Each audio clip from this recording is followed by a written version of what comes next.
Nikola Jokic is playing on rookie mode, bro. He should not be putting up numbers like this. On top of leading the league in rebounds per game, he's second in the league in points per game and assists per game. He's top 10 in steals per game, and only behind Taurean Prince when it comes to three-point percentage. And if you look at three-point percentage for guys that play 30 or more minutes a game, he leads the league. This man has scored 104 points over the last two games, and after a 56-point, 16 rebound, 8 assist game where they lost to Washington, he came back with a 48-point, 14 rebound, 8 assist game against a very sneaky good Atlanta Hawks team. And the Nuggets as a whole finally might be starting to figure it out around Jokic. So no Murray last night, which means that Westbrook steps into the starting role, and they're just going to get it started off, little dribble handoff, get it into MPJ's hands, right? Whatever you can get away from Dyson Daniels, that's a good thing. And then we're just going to reverse it, right? So you got Jokic going at Clint Capella, and then we're going to have Brown come up and get a little ball screen here.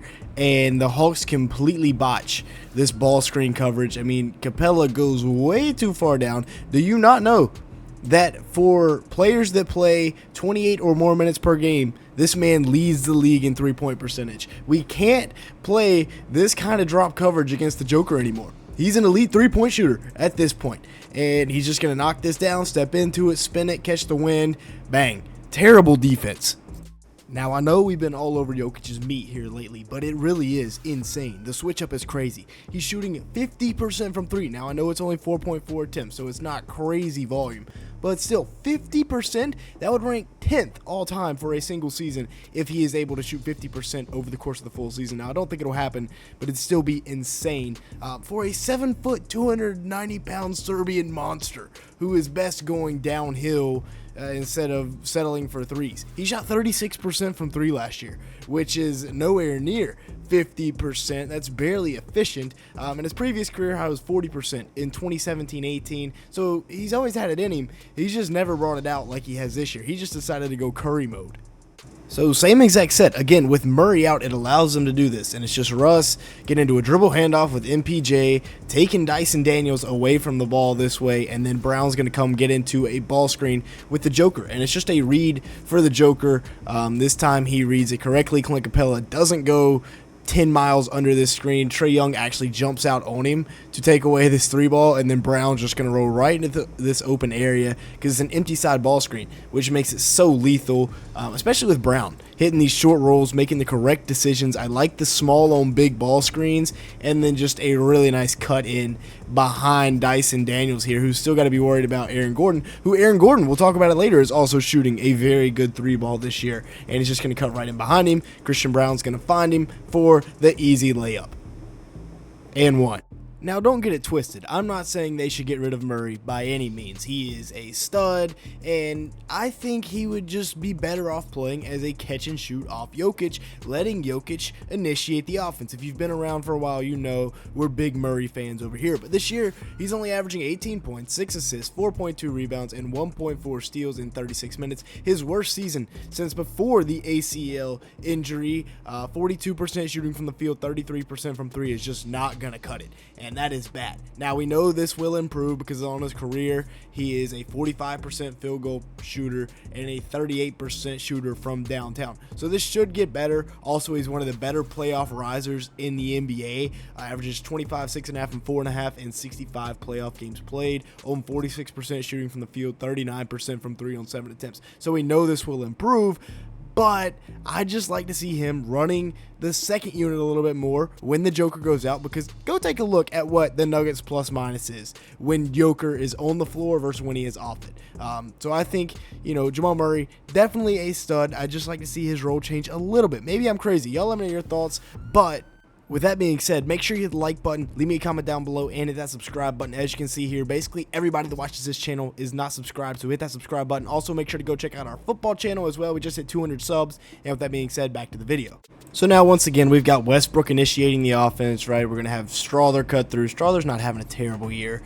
Peyton Watson's going to get out of the way. MPJ is going to rotate up a little bit, and then the Joker's just going to come get into a ball screen. And when you get these two guys into a ball screen, usually you're going to have some playmaking come out of that. Two of the best playmakers in the league over the last 10 years. Russ is going to break the defense down, right? He kind of lost his dribble, so he kind of broke himself down. But Joker's just going to slide into this slot here right at the elbow as he drives baseline. And then MPJ is going to act like he's setting a screen on Dyson Daniels, which makes this guy kind of alert towards that, and then he's just going to slip in right behind him, and it's going to be a great cut. It shows the maturity of MPJ as he's continuing to grow and develop. He's going to get an easy dunk out of it here, but he is having by far his best year as a pro. MPJ has taken over as the second option for this team with the struggles of Jamal Murray, and he has taken it in stride. The kid is averaging 19 points a game, 7.1 rebounds, 3 assists in 36 minutes, all of which are career highs. As I mentioned, this is his best season by a long shot as a pro. 51% shooting from the field, 39% from 3 on 6 attempts, and it's kind of remarkable how he is able to just continuously turn in 50, 40, 90 nearly seasons year after year after year. Michael Porter Jr. is special. Now, this is something that Nuggets fans are overjoyed to see, right? Once again, we're going to be playing through Nikola Jokic down low, one-on-one with Onyeka Okongwu. Garrison Matthews, everybody else on the court for the Hawks here are going to start cheating over, right? Because you have to. He's the best player on the globe. And so as he is banging in the post here, he's just going to skip it out. Julian Strawther here, downtown, straightaway 3-ball, and that's huge. And this is really promising stuff for the Nuggets here, as Strawther averages 9 points a game, 2 rebounds, 1.4 assists in 20 minutes so far this year, and he's doing it on very efficient shooting. That was the knock on him last year. He couldn't shoot 46% from the field this year and 41% from 3 on 4 attempts. Between he and Christian Braun, they are filling the hole that was left by Kentavious Caldwell-Pope, and per 36 minutes, he's averaging 16 points, 4 rebounds, and 3 assists. So look for his minutes per game to continue to increase as the season goes on and Mike Malone builds more trust in him. He's a great shooter to space the floor around Jokic.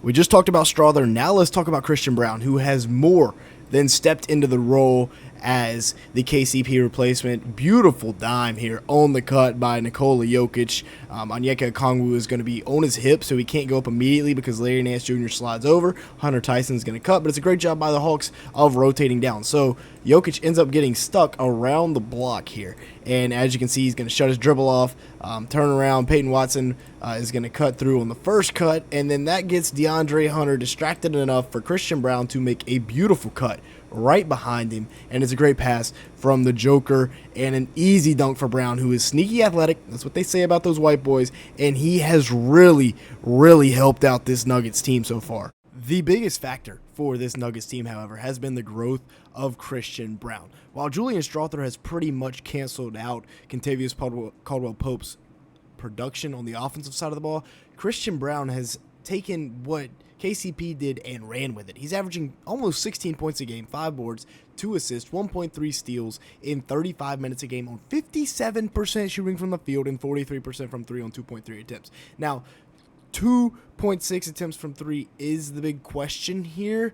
Not good whatsoever, but I mean, look at the improvement from last year. It is insane. Inserted into the starting lineup, and hey, Mike Malone knew what he was doing when they let KCP walk. They had a stud in Christian Braun, who is still very young, and he's starting to shoot it like he did at Kansas. With that being said, that's going to be it for today's video. Thanks so much for watching. Make sure to hit the like button, leave me a comment down below, and hit that subscribe button if you did enjoy at any point. We're looking for about 200 likes on today's video, and with that being said, thanks so much for watching.